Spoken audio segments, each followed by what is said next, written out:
Kami masih terhubung bersama dengan Jap Hernando Demeli, Vice President Director Isuzu Astra Motor Indonesia. Baik Pak, masih terkait dengan Euro 4 tadi, standar yang ditetapkan, seperti apa Anda melihat persiapan dan juga kesiapan dari para pengusaha truk sendiri? Apakah harus mengganti nantinya dengan ada aturan ini atau mungkin ada semacam pelonggaran yang diberikan? Oke, jadi sebenarnya para pengusaha truk masih dapat menggunakan kendaraan Euro 2 yang mereka miliki, gitu ya. Hanya saja nanti sejak implementasi di April 2022, jika mereka ingin melakukan pembelian unit baru atau peremajaan, maka kami sebagai agen tunggal pemegang merek bertanggung jawab untuk sudah menjual unit-unit Euro 4. Tapi bukan berarti yang Euro 2-nya harus sesegera mungkin diganti ke Euro 4. Demikian peraturan dari pemerintah. Nah, kami paham ya bahwa ini tentunya juga membutuhkan special effort lah dari para pengusaha, ya. Karena yang pertama, kendaraan Euro 4 ini menggunakan bahan bakar dengan spesifikasi lebih tinggi, ya. Mungkin saya sebut lah salah satunya spesifikasinya sama dengan Pertadex gitu ya. Yang kita tahu bahwa biayanya lebih tinggi daripada solar hari ini. Nah, itu merupakan salah satu challenge. Lalu yang kedua, challenge-nya adalah juga memastikan ketersediaan bahan bakar Euro 4 diesel ini tersedia di seluruh pelosok Nusantara. Ya. Lalu yang ketiga, ya jika mereka ingin melakukan regenerasi unit, tentunya itu butuh special budget ya. Dan yang keempat, memastikan ketersediaan suku cadang karena ada beberapa suku cadang yang sifatnya unik yang diperlukan di unit yang dibutuhkan di kendaraan Euro 4. Dan yang terakhir, bagaimana mengedukasi teknisi karena tetap membutuhkan spesifik treatment tertentu yang hanya diperlukan di kendaraan Euro 4. Nah Pak, dengan kelebihan standar Euro 4 yang tadi sudah kita bahas, kira-kira berapa nih Pak pangsa pasar ekspor untuk produk Isuzu untuk di dalam dan juga di luar negeri nantinya? Oke, jadi 2019 Desember kemarin kami melakukan ekspor perdana Isuzu Traga, ya, baru satu destinasi ke negara Filipina. Ya, tahun kemarin di tengah kondisi yang cukup menantang ya karena pandemi di Filipina juga ada lockdown beberapa kali, kami mengekspor kurang lebih hampir 3.000 unit lah. Nah, tahun ini kita akan expand, angkanya mungkin akan 2 kali lipat dari tahun kemarin. Destinasinya juga meningkat. Jadi kalau tahun kemarin kita hanya fokus di Filipina, tahun ini kita udah mulai melakukan ekspor perdana ke Laos dan Kambodia, serta akan segera mengekspor ke beberapa negara tujuan di Amerika Tengah atau Amerika Latin. Ya, Baik, kalau jadi untuk total numbers-nya target kurang lebih akan naik produksinya 2 kali sendiri, lipat. Pak Hernando, nanti seperti apa dari kendaraan-kendaraan ini dan juga nanti mungkin berapa porsi yang untuk diekspor dan juga untuk di dalam negeri? Ya, tahun ini target produksi kami adalah di angka 32.000 sebenarnya. Di mana 32.000 itu 6.000-nya untuk market ekspor, sedangkan 26.000-nya untuk market domestik. Baik, Pak Hernando mungkin kita bahas lebih dalam lagi terkait dengan Euro 4 ini. Kalau Anda melihat sendiri seperti apa sebenarnya kesiapan dari para pengusaha dan juga mungkin apa solusi yang bisa ditawarkan oleh Isuzu untuk mungkin menjawab kekhawatiran dari para pengusaha saat ini? Ya, tadi yang pertama saya sampaikan challenge-nya tentunya terkait dengan biaya bahan bakar ya. Karena dari solar, biodiesel, lalu harus naik ke Pertadex. Untuk itu tentunya para pengusaha memerlukan kendaraan yang lebih fuel efisiensinya lebih baik. Dan tadi di awal sudah saya jelaskan, salah satu DNA Isuzu itu kan produknya irit ya. Saya yakin semua masyarakat Indonesia yang familiar dengan Panther menyadari itu bahwa DNA produk Isuzu itu irit. Lalu yang kedua, produk kami juga tangguh, di mana maintenance cost-nya sangat kompetitif. Gitu. Sedangkan terkait dengan spare part, kami boleh sampaikan bahwa ya kami udah menghandle produk-produk Common Rail ini semenjak 2011 gitu ya. Jadi ketersediaan spare part yang terkait dengan Common Rail ini cukup baik lah di seluruh pelosok Indonesia dan kami akan terus berusaha meningkatkan. Dan yang nggak kalah pentingnya adalah ketersediaan mekanik karena butuh special skills ya untuk bisa merawat, memperbaiki kendaraan dengan teknologi common rail ini.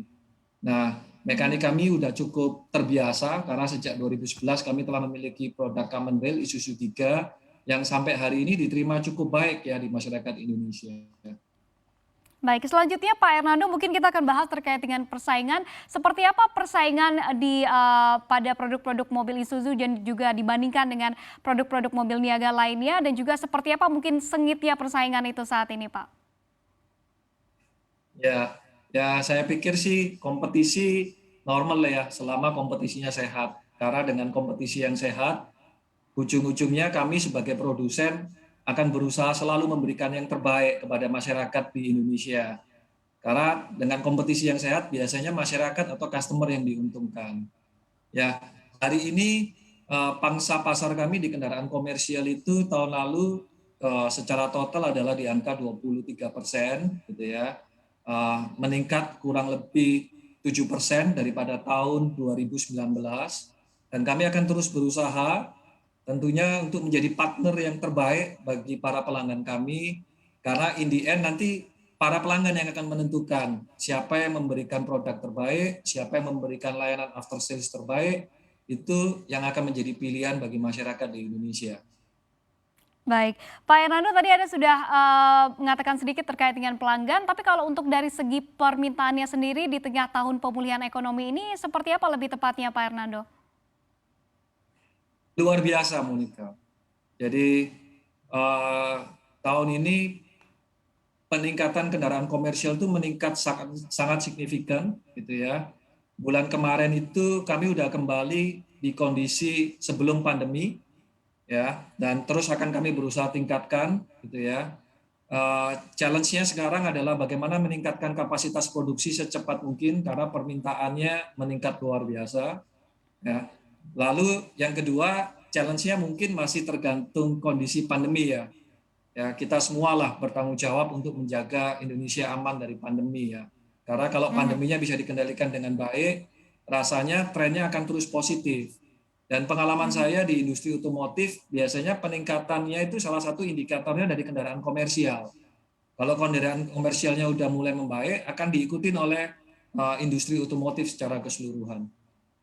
Baik, Pak Hernando kita ketahui juga di samping itu di tahun 2021 ini kan ada sejumlah insentif yang telah diberikan oleh pemerintah seperti salah satunya adalah pembebasan PPNBM.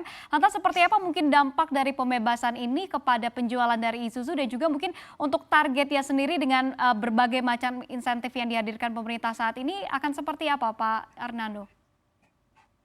Iya, ya Mon.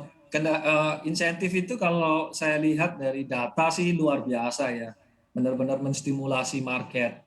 Sayangnya kami di Isuzu kendaraan komersial ini nggak nggak menikmati insentif PPNBM itu.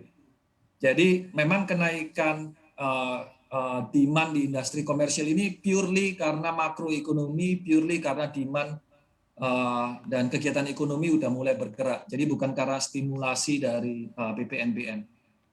Baik, kalau untuk TKDN-nya sendiri, porsi dari TKDN bagi kendaraan-kendaraan Isuzu ini ada di kisaran berapa persen, Pak Hernando? Ya, hari ini kita seperti Isuzu Traga itu udah di angka 60%, ya. Sedangkan Elf sama Giga masih di kisaran 48 sampai 50%.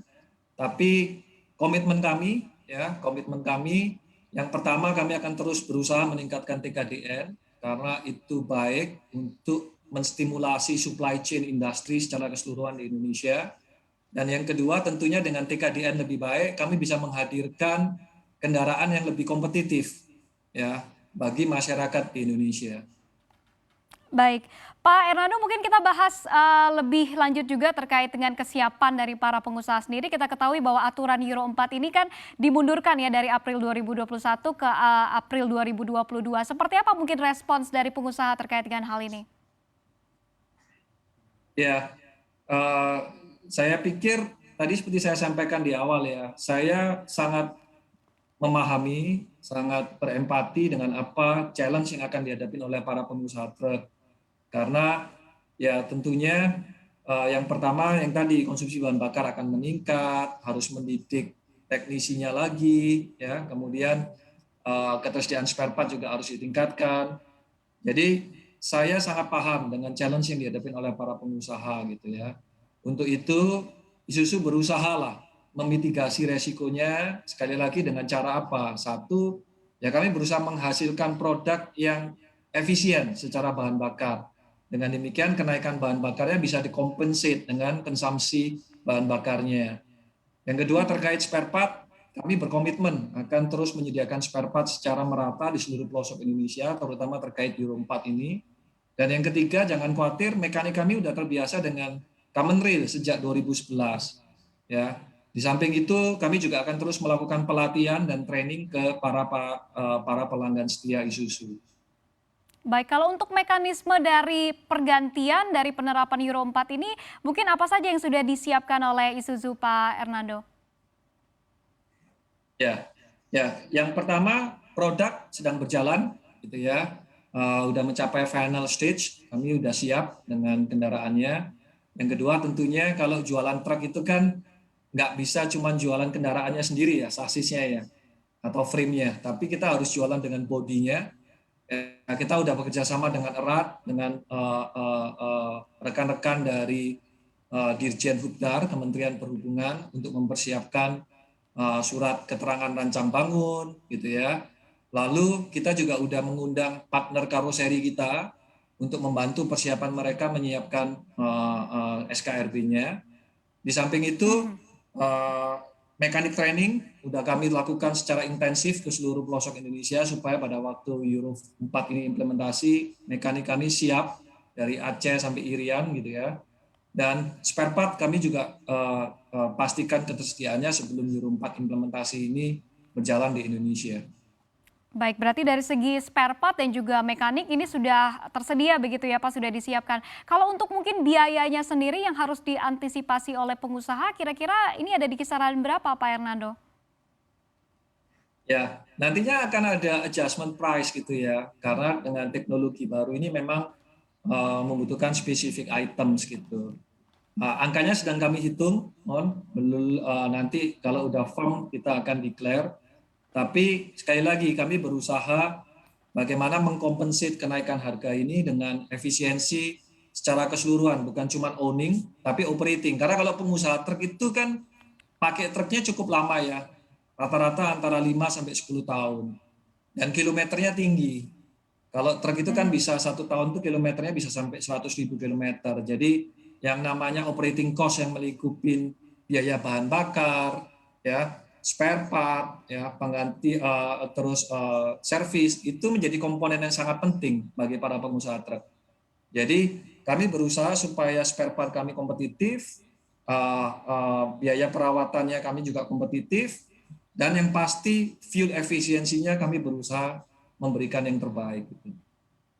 Baik, Pak Hernando kalau kita lihat kan dengan adanya standar Euro 4 ini cenderung akan lebih menggunakan bahan bakar yang lebih mahal begitu ya ke depannya. Lantas mungkin seperti apa Anda melihat hal ini dan juga kalau dari sisi pengusaha sendiri balik lagi kepada pengusaha seperti apa juga kesiapan dari mereka terkait dengan mungkin nanti ada kenaikan harga dari sisi bahan bakar?